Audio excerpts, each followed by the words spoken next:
So you got an e-bike. Well, today we're gonna show you what it's like to unbox a new Speedwell electric bike with the instructions. Step 1, carefully open the box, making sure not to damage the contents. Work on a clean, large surface and lay out all the contents of the bike prior to starting assembly. Yeah, turn it this way. Flipping it over. Straight up like this. Oh yeah, and back. Okay, so first I'm going to cut away everything that is not connected to the bike.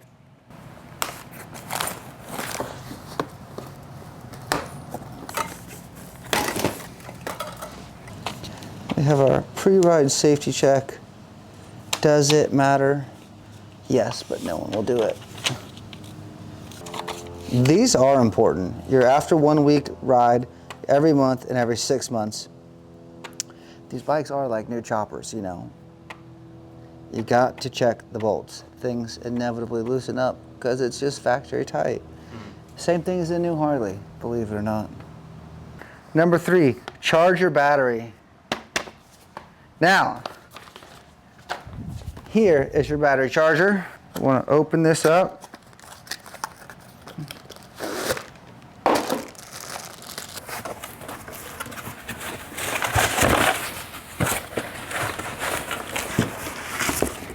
Haha, we have our battery.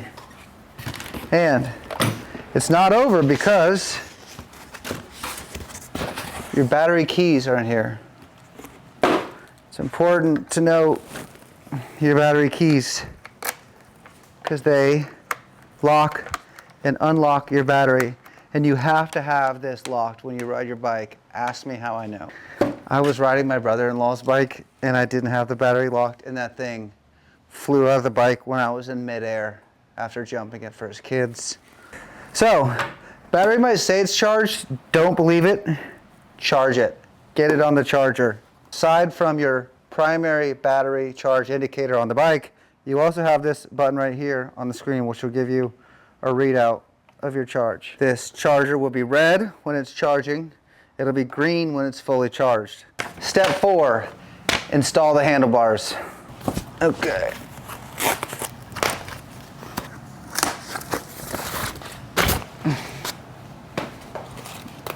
Okay, so the bars go on like this. And they're gonna go up here like this. Now what's also cool about this bike is you get everything you need to put the bike together and assemble it right here.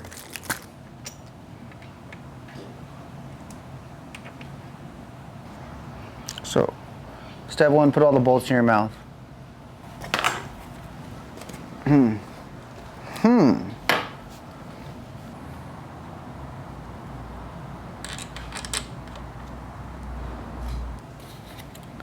And for now, we're just going to put it on loosely. We'll come back around and tighten up a lot of this. Step 5, install the front wheel. First, pop this off. Boom. You take your wheel nuts, set that there.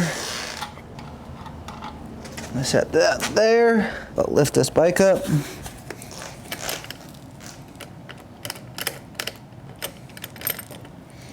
Pull out that axle stuff. You don't actually need any of this.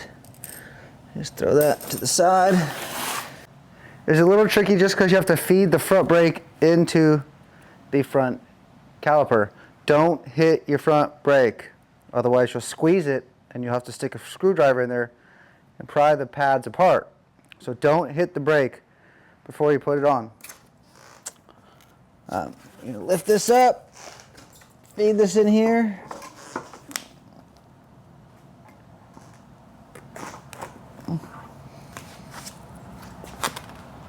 There you go. Just give it a couple drop taps. Boom. Take your nuts. Put those babies on there. To tighten the wheel nuts, I like to use a 14mm socket because you really want to get a lot of tension on the front nuts, as you know. It's important because otherwise your wheel will fall off. Well, your brakes will be noisy. So 14 millimeter.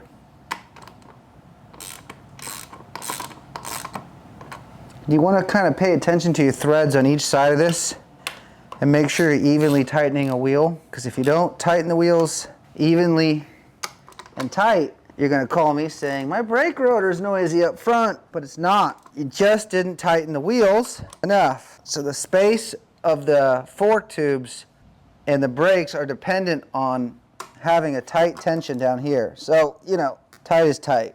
You know, you just have half a thread showing out right there.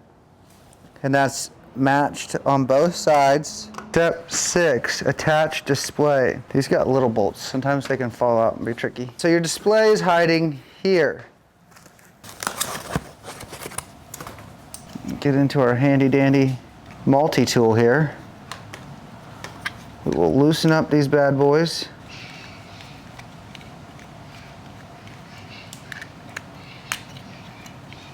These things tend to fall out of the bottom. And you'll be like, hey, what the heck?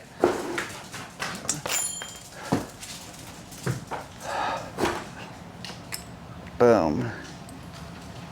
And boom.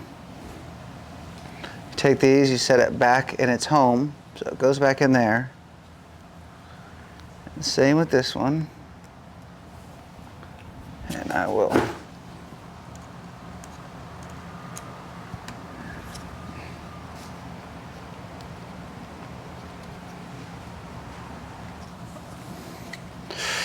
so tighten those up, and we'll also leave these loose, like a lot of things, because we might want to change it at the end. Good, so we got that. Boom, and this will go over here, this little guy. This is your touch controller for the screen, so you can switch between your riding modes.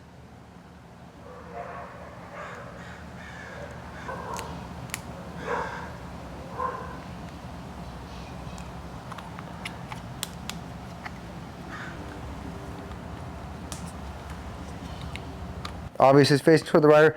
It's got an M and an up and down arrow. Make sure the M's not a W, because it stands for mode, not what. I like to have this centered up on the handlebar. Keep that nice so you can kind of see, right? Shing, and then that goes in your left hand.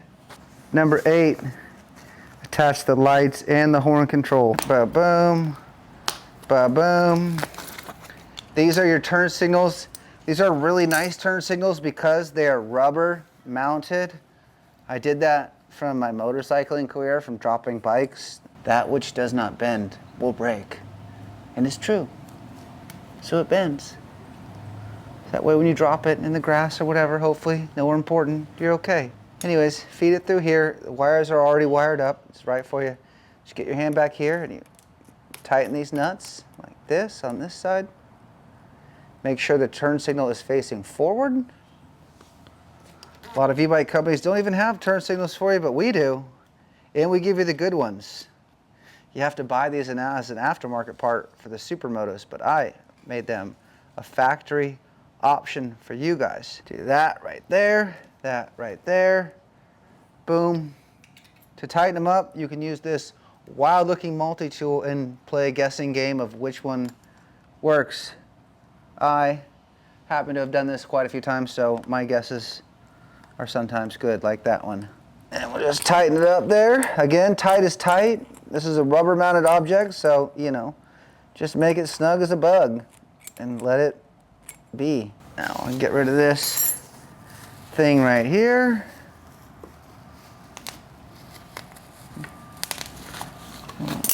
Now, we need a headlight. Perfect. Boom. These are the headlights. They have a great little grill in front of them. I really like that. Plus it's an LED, not an 1157 light bulb, but like motorcycles, because these things shake around so much and you'll never break the tungsten. It runs on a 12 amp, so it goes right off the battery. Nice and simple. You have 2 rubber washers on either side, and it's important to get these rubber washers installed correctly. Here's your headlight plug-in. Here's your headlight plug. It's quite simple because it has a little safety thing. You can only plug in one way. So you go here, What's tricky is you gotta put the rubber on the inside. Obviously, the rubber is to protect the headlight from shaking too much. So the rubber is the buffer between these two hard-mounted objects. Pretty simple, but I need to say it. Might not be obvious, especially if you've never been around motorcycles before too. I forget not everyone devoted their life to two wheels like I did. Probably a good idea. You can just enjoy it on the side with an e-bike. Then you want to angle. Now you have it mounted loosely. Now you want to angle it to your liking. I think this is great. Then we're going to plug in this headlight. I'll just bring this thing up here. And boom.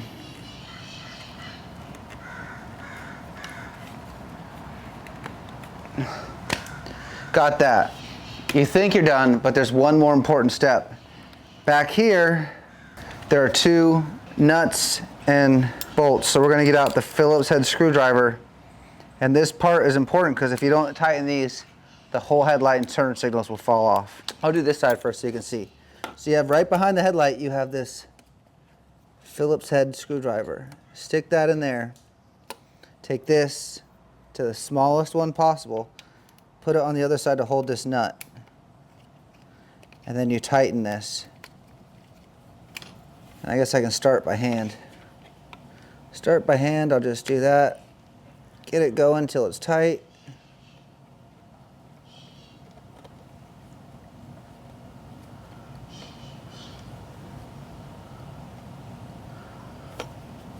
And then give it a few more.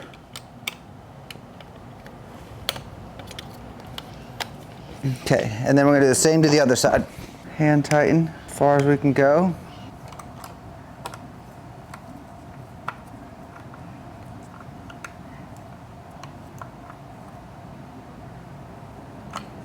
Install front fender. That's optional. We're not going to put a front fender on. We live in California. If you're not going to ride in the rain, I also suggest not putting on a front fender. I mean, it's completely up to you. I don't want to be held legally responsible for anything, but front fenders are not cool. Step 11 is installing pedals.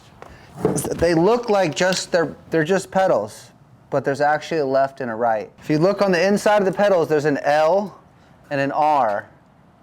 Okay, that stands for left and right. So we're on the right side of the bike. We're going to use this pedal that says R. I'm going to thread that on righty-tighty. This can make you think you're going crazy because it doesn't thread in as easy as anything else on the bike.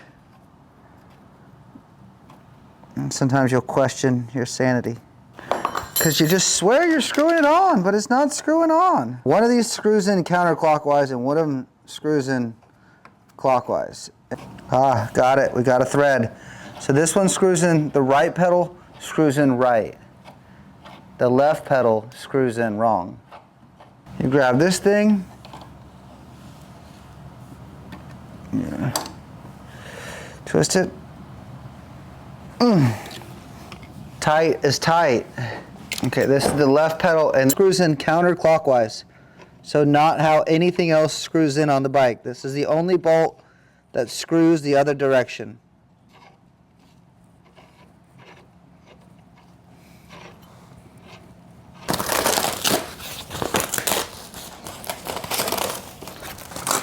Nice snaps. As this bike begins to take shape here.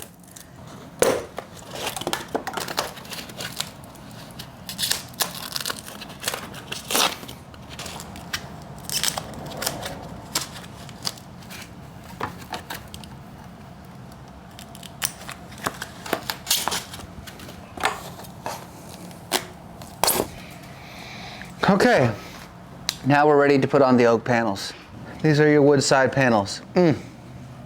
Loosely, there is a trick to this. As I said before, tight is tight. These wooden bolts you can over tighten, and you will dig into the wood and you will mess this whole thing up, calling me wanting some more because you over tightened them and broke the wood or cracked it. Just be mindful as you tighten, and I'll show you the trick. 1/2 inch wrench back here for the nut, and a 1/2 inch for the tightener of the bolt. So that's almost snug. See, it can still spin.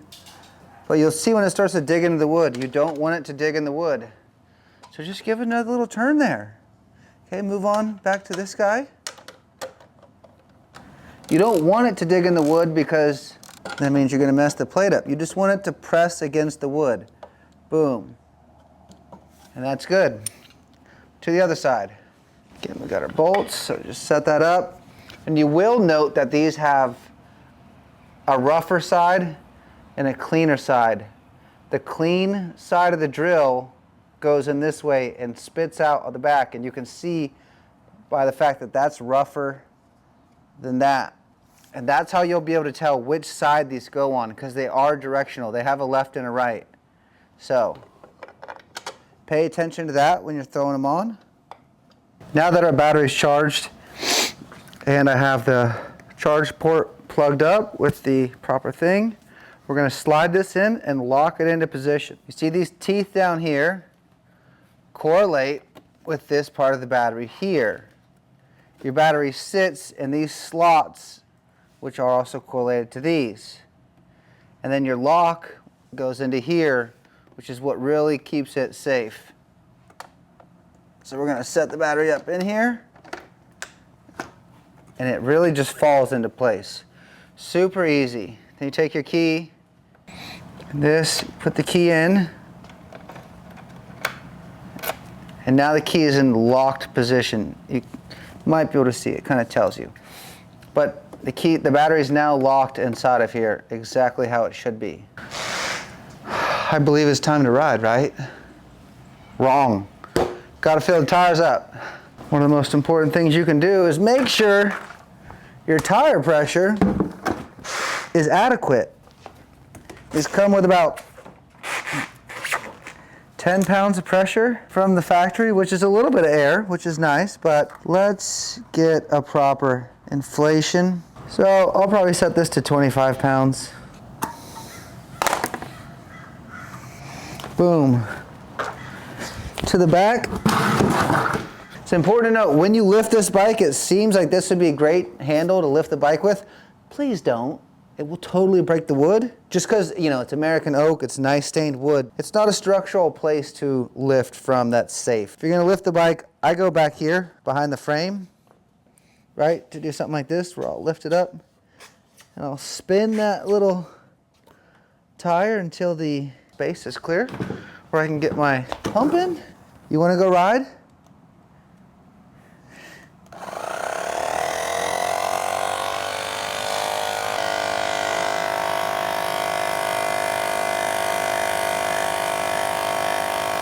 Battery's on, and this bike is ready to ride. Fire it up. Here we go. You want to go ride too, Sancho? Okay. Okay. All right, test ride on.